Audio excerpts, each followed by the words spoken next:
இயேசுவில் அன்புக்குரிய சகோதர சகோதரிகளே, தவக்காலத்தின் 2வது ஞாயிற்றுக்கிழமைக்குள் உங்களை அன்போடு கூட வாழ்த்தி வரவேற்கிறேன். ஒவ்வொரு நாளும் இறைவார்த்தையின் வெளிச்சத்தில் ஒவ்வொரு தீர்மானம் எடுத்து இந்த தவக்கால பயணத்தை அர்த்தமுள்ளதாக மாற்றிக்கொண்டிருக்கிறோம். அந்த வகையில் இந்த நாள் பயணத்தையும் அர்த்தமுள்ளதாக மாற்ற நமக்காக உதவி செய்ய வந்திருக்கிறவர் அருட்தந்தை தியாகு அவர்கள், கொயினோனியா ஜான் த பேப்டிஸ்ட் இறையன்பு சமூகத்தின் தென்னிந்திய பொறுப்பாளர் தந்தை அவர்கள். ஆகவே நம் அனைவருடைய சார்பாகவும் அவரை அன்போடு கூட வரவேற்போம். Welcome father. Thank you brother. இந்த தினம் ஒரு தீர்மானம் என்றும் ஞாயிற்றுக்கிழமைகளிலே இன்றைய சிந்தனை என்ற தலைப்பிலே இந்த தவக்காலத்தில் ஒரு அற்புதமான ஒரு ஆன்மீக பயணத்தை நாம் தொடர்ந்து பயணித்துக் கொண்டிருக்கின்றோம். ஆகவே இந்த நிகழ்விற்கு வருவதிலே நான் மிகுந்த மகிழ்ச்சி அடைகிறேன். உங்களோடு இந்த இறை சிந்தனைகளை பகிர்ந்து கொள்வதற்கு கடவுள் கொடுத்த வாய்ப்பிற்காக நன்றி செலுத்துகின்றேன். இதை கண்டு கொண்டிருக்கின்ற உங்கள் ஒவ்வொருவரையும் என் உள்ளத்தின் ஆழத்திலிருந்து வாழ்த்துகிறேன். ஃபாதர், இன்னைக்கு எங்களோடு கருத்து பகிர்ந்து கொள்வதில் ரொம்ப சந்தோஷமாக இருக்கு. இந்த தவக்கால பயணம் துவங்கினதிலிருந்து ஒவ்வொரு நாளும் ஆயர், அருட்தந்தையர்கள் என்று ஒரு மைய சிந்தனையை அடிப்படையாக வைத்து இந்த தவக்கால பயணத்தை நாங்கள் பயணிக்கிறதுக்கு மிகுந்த பிரயோஜனமாக இருக்கு. ஸோ இந்த நாளில் இந்த 2வது வார ஞாயிற்றுக்கிழமை என்ன மைய சிந்தனையை எங்களுக்கு கொடுத்து எங்கள் பயணத்தை அர்த்தமுள்ளதாக்க நீங்கள் விரும்புகிறீங்க ஃபாதர்? இன்றைய திருவழிபாட்டு வாசகங்களை பார்க்கும் பொழுது முதல் வாசகம் தொடக்க நூலிலிருந்தும் 2ஆம் வாசகம் பிலிப்பியருக்கு எழுதிய திருமுகத்திலிருந்தும் நற்செய்தி வாசகமானது லூக்கா நற்செய்தி எடுக்கப்பட்டிருக்கிறது.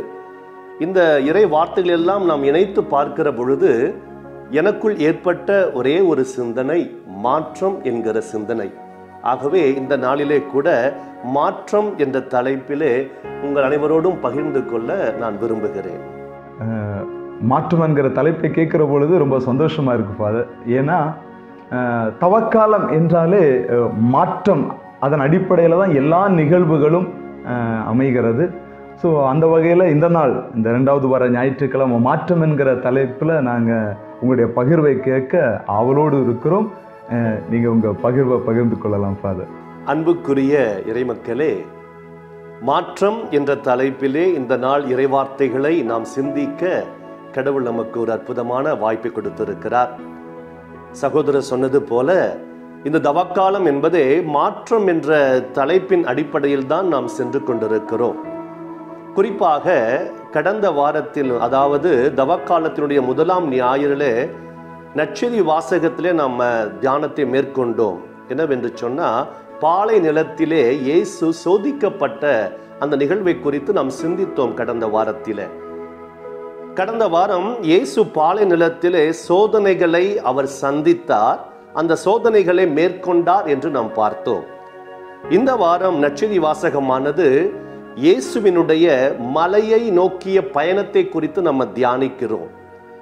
இதிலும் ஒரு பெரிய ஒரு மாற்றத்தை நம்மால் சிந்திக்க முடிகிறது. காரணம், கடந்த வாரம் பார்த்த பொழுது, தவக்காலத்து முதல் ஞாயிறு பார்த்த பொழுது இயேசு பாலை நிலத்தில் தனியாக இருந்தார். இந்த நாளிலே நாம் சிந்திக்க போகிறது மலையை நோக்கி சீடர்களோடு அவர் பயணிக்கிறார். ஆகவே இந்த பயணத்திலும் ஒரு மாற்றத்தை நாம் பார்க்க முடிகிறது. பாலை நிலத்திலே இயேசு தனிமையாக இருந்தார், இப்பொழுதோ மலையை நோக்கி சீடர்களோடு ஒரு பயணம். இன்று அகில உலக திரு அவையானது கூட்டொருங்கியக்க திரு அவையாக செயல்பட நமக்கு ஒரு அழைப்பை கொடுக்கிறது. குறிப்பாக இந்த யூபிலி ஆண்டுல எதிர்நோக்கின் திருப்பயணிகளாக நாம் ஒன்றிணைந்து பயணிக்க வேண்டும் என்று ஒரு அழைப்பை கொடுக்கிறது. அந்த சிந்தனை அடிப்படையில் பார்க்கிற பொழுது இயேசு சகோதரர்களோடு மலையை நோக்கி ஏறுகிறார். இதிலும் ஒரு பெரிதான ஒரு மாற்றம். ஒருவேளை நாம் இதுவரைக்கும் நாம் தனிமையாய் பயணித்துக் கொண்டிருந்திருக்கலாம். அதுவும் ஒரு சில சமயங்களில் கட்டாயம் தேவையானதாக இருக்கிறது. ஆனால் அதை காட்டிலும் நாம் ஒன்றிணைந்து பயணிக்க வேண்டியது இருக்கிறது. குடும்பமாக இருக்கலாம், சமுதாய வாழ்விலே இருக்கலாம், நண்பர்களாக இருக்கலாம், எந்த வேறுபாடும் இன்றி நாம் அனைவரும் மலையை நோக்கி பயணிக்க இன்று நற்செய்தி வாசகம் நமக்கு ஒரு அழைப்பை கொடுக்கிறது. இந்த பயணம் எதற்காக என்று சொன்னால், ஒரு மிகப்பெரிய ஒரு மாற்றத்துக்குள் நம்மை கொண்டு செல்லும்படியாக. எதிலே ஒரு மாற்றம்? வெளிப்புறமான ஒரு மாற்றத்திற்காக அல்ல, உடையில் ஒரு மாற்றம் அல்ல. இது உள் ஆழத்தில், மனதளவிலே, மனப்பாங்கிலே, மனப்பான்மையிலே ஒரு மாற்றம் நமக்கு தேவையாய் இருக்கிறது. இன்றைய நற்செய்தி வாசகத்தை பார்க்கிற பொழுது லூக்கா நற்செய்தி எழுதுகிறார். அதற்கு முன்பதாக ஒரு நிகழ்வை நாம் தியானிக்கிற பொழுது இயேசு யார் என்பதிலே ஒரு மிகப்பெரிய ஒரு குழப்பத்தை நாம் பார்க்கிறோம். இயேசு கேட்கிறார், நான் யார் என்று மக்கள் சொல்லுகிறார்கள் என்று கேட்கிறார். மக்களுடைய மனநிலையிலே இயேசுவை குறித்து பலவிதமான புரிதல்கள். இயேசு திரும்பவும் சீடர்களை பார்த்து கேட்கிறார், நீங்கள் என்னை பற்றி என்ன நினைக்கிறீர்கள் என்று கேட்கிறார். அப்பொழுது பேதுரு அறிக்கையிடுகிறார், நீரே மெசியா என்று அறிக்கையிடுகிறார். பிரியமானவர்களே, மெசியா என்று அறிக்கையிட்டாலும் அந்த நாட்களில் யூதர்களுக்குள் மெசியா என்பவர் ரோமையினருடைய ஆட்சியிலிருந்து, அடிமைத்தனத்தில் தங்களை விடுவிக்கக்கூடிய ஒரு விடுதலை வீர எதிர்பார்த்து கொண்டிருந்தார்கள். அதே மனநிலையை தான் பேதுருவுக்குள்ளும் காண முடிந்தது.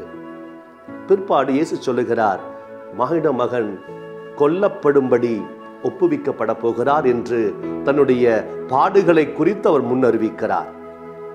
ஆகவே இயேசுவை பற்றிய, அதாவது மெசியா என்பவர் துன்புறுகிற ஊழியர் என்கிற அந்த அடிப்படை காரியங்களை கற்றுக் கொடுக்கும்படி தான் திருத்தூதருடைய மனநிலையில ஒரு மாற்றத்தை ஏற்படுத்தும்படி இயேசு மலையை நோக்கி அவர் அழைத்துச் செல்லுகிறார். இன்றும் நமக்குள் அநேக விதமான புரிதல்கள் உண்டு, அநேக விதமான தெளிவின்மை இன்று நமக்குள் காணப்படுகிறது. கிறிஸ்தவத்தை குறித்தும், கிறிஸ்தவ வாழ்வை குறித்தும், கிறிஸ்தவத்தினுடைய அடிப்படை காரியங்களை குறித்தும் நமக்குள் ஏராளமான வித்தியாசமான மனநிலைகள் உண்டு. இன்று நாம் இயேசுவோடு தாபோர் மலைக்கு பயணிப்போமா? இந்த தாபோர் மலையிலே நமக்கு ஒரு மிகப்பெரிய உண்மை நமக்காக காத்திருக்கிறது. நமக்குள் ஒரு தெளிவை உண்டாக்கும்படி இந்த தாபோர் மலை அனுபவம் நமக்கு காத்திருக்கின்றது. பிரியமானவர்களே, இன்றைய 2ஆம் வாசகத்தில் புனித பவுலடிகளார் சொல்லுகிறார், நாம் இந்த மண் உலகை சார்ந்தவற்றை தேடும்படியாக அல்ல, விண்ணகமே நமது தாய்நாடு என்று சொல்லுகிறார். அப்படியானால் நமது மனநிலை இந்த மண் உலகை சார்ந்ததாக மட்டுமல்லாமல் விண்ணுலகை நோக்கிய ஒரு காரியமாக இருக்க வேண்டும். ஆகவே விண்ணக பயணத்தை நோக்கிய நம்முடைய சிந்தனை இன்னும் மாறுபட்டதாக மாற வேண்டும் என்று புனித பவுல் நமக்கு எடுத்துரைக்கிறார். பிரியமானவர்களே, எப்படி இந்த விண்ணுலக மனப்பான்மையை நாம் பெற்றுக்கொள்ள முடியும்? அதற்கு விடையாகத்தான் தாபோர் மலையில ஆண்டவர் இயேசுவோடு திருச்சட்டத்தின் அடையாளமாகிய மோசேவும், இறைவாக்கு நூல்களின் அடையாளமாக எலியாவும் அங்கே வெளிப்படுகிறார். அங்கு இயேசுவின் பாடுகளை பற்றி உரையாடுகிறார்கள். அங்கே இயேசுவின் மாட்சியை சீடர்கள் காண்கிறார்கள்.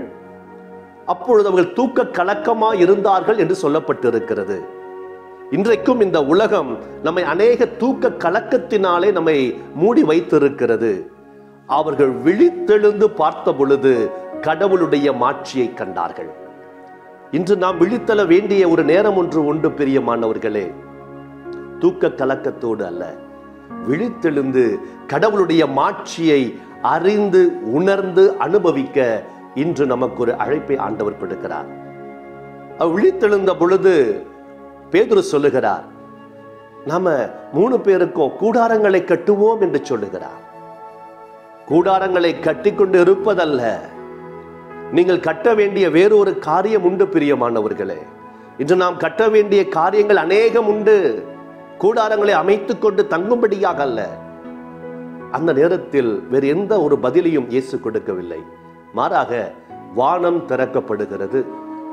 தந்தையாம் கடவுள் சொல்லுகிற ஒரே ஒரு காரியம், இவருக்கு செவிசாயுங்கள், இவருக்கு செவிசாயுங்கள். எப்படி விண்ணக மனப்பான்மை நாம் பெற்றுக்கொள்ள முடியும்?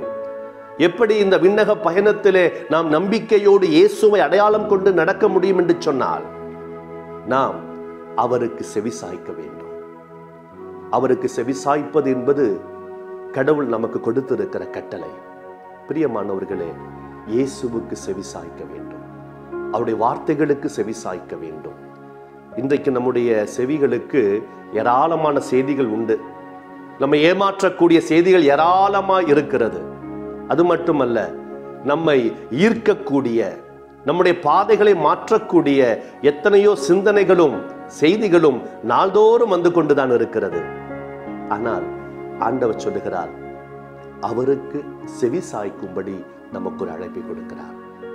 ஆகவே பிரியமானவர்களே, விண்ணக பயணத்தை மேற்கொள்ள வேண்டுமானால், விண்ணக மனநிலையை நாம் மேற்கொண்டிருக்க வேண்டுமானால், விண்ணக மனநிலையை நாம் கொண்டிருக்க வேண்டுமானால், இதோ ஆண்டவர் இயேசுவுக்கு செவி கொடுப்போம்.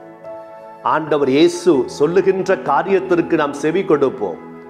அன்னை மரியா அதைத்தான் செய்தார்கள். பணியாளர்கள்ட்ட சொன்னாங்க, அவர் சொல்வதெல்லாம் செய்யுங்கள் என்று சொன்னார்கள். இயேசு சொல்வதையெல்லாம் நாம் முதலாவது செவி கொடுக்க வேண்டும். தொடக்க நூலில முதல் வாசகத்தில் ஆபிரகாம் கடவுளுக்கு செவி கொடுத்தார். கடவுள் தம்முடைய வாக்குறுதியுடைய வாழ்வில் நிறைவேற்றினார். இன்று இறைமகனாம் இயேசுவின் வார்த்தைகளுக்கு நாம் செவி கொடுக்க அழைக்கப்படுகின்றோம். அவருடைய வார்த்தைகளுக்கு கீழ்ப்படிந்து அதன்படி நடப்போமே ஆனால் நிச்சயமாக நாம் விண்ணக மனப்பான்மை கொண்டு நாம் நடந்து செல்வோம். பிரியமானவர்களே, நம்முடைய மனநிலையில் ஒரு மாற்றம் தேவை. கேட்பதிலே ஒரு மாற்றம் தேவை. இயேசுவை அறிந்து கொள்வதிலே ஒரு மாற்றம் தேவை. பிரியமானவர்களே, ஆகவே இந்த நாளிலும் இந்த மாற்றத்திற்காக நாம் ஜெபிப்போமா? அப்படி இருக்கிற இடத்துல கண்களை மூடி நாம் ஆண்டவரை நோக்கி பார்ப்போம். இயேசுவே, உம்மை அறிந்து கொள்ளுகிற அறிவிலே ஒரு மாற்றம் தேவை. உமக்கு செவி கொடுப்பதிலே ஒரு மாற்றம் தேவை. உம்மை பின்பற்றுவதிலே ஒரு மாற்றம் தேவை. உம்மோடு பயணிக்க ஒரு மாற்றம் தேவை. இந்த மாற்றத்தை எனக்கு தாரும் ஆண்டவரே. ஜெபிப்போம். அன்பு இயேசுவே, அன்று தாபோர் மலைக்கு சீடர்களை அழைத்து சென்றீர். இன்றும் நாங்கள் உம்மோடு பயணிக்க இந்த தவக்காலத்திலே எங்களை அழைத்திருக்கிறீர். நாங்களும் உம்மோடு இணைந்து மலையை நோக்கி நடந்து வர எங்களுக்கு உதவி செய்யும். உம்மை அறிந்து கொள்ளக்கூடிய பாக்கியத்தை எங்களுக்கு தாரும். உம்மை நாங்கள் அறிகிற விதத்தில் அறிந்து கொள்ளுகிற பொழுது எல்லாவற்றையும் குப்பை என கருத எங்களுக்கு ஒரு மனநிலையை தாரும். மாற்றத்தை பெற்றவர்களாக இயேசுவே உம்மை பின்பற்ற எங்களுக்கு உம்முடைய அருளை தாரும். இவற்றையெல்லாம் எங்கள் ஆண்டவராகிய இயேசு கிறிஸ்து வழியாக உம்மை மன்றாடுகின்றோம். ஆமென். God bless you. ரொம்ப சந்தோஷம் ஃபாதர். ரொம்ப கேட்குறதுக்கு ரொம்ப இனிமையாக இருந்துச்சு. அதே சமயத்தில் உணர்வு பூர்வமான சில காரியங்களை இன்னைக்கு எங்களோடும் சரி, இதை கேட்டுக்கொண்டிருக்கிற இறைமக்களோடு நீங்கள் பகிர்ந்து கொண்டீங்க. மாற்றம் அப்படிங்கிற ஒரு வார்த்தையில் இந்த குறுகிய நேரத்தில் மிக அழகாக ஆழமாக அநேக காரியங்களை பகிர்ந்து கொண்டீங்க. அதில் சொல்லணும்னா, போன வாரம் தனிமையாக அவர் பயணித்தார். ஸோ இந்த வாரம் சீடர்களோடு அவர் பயணித்தார். அதுவே பெரிய ஒரு மாற்றம் அப்படின்னு சொன்னீங்க.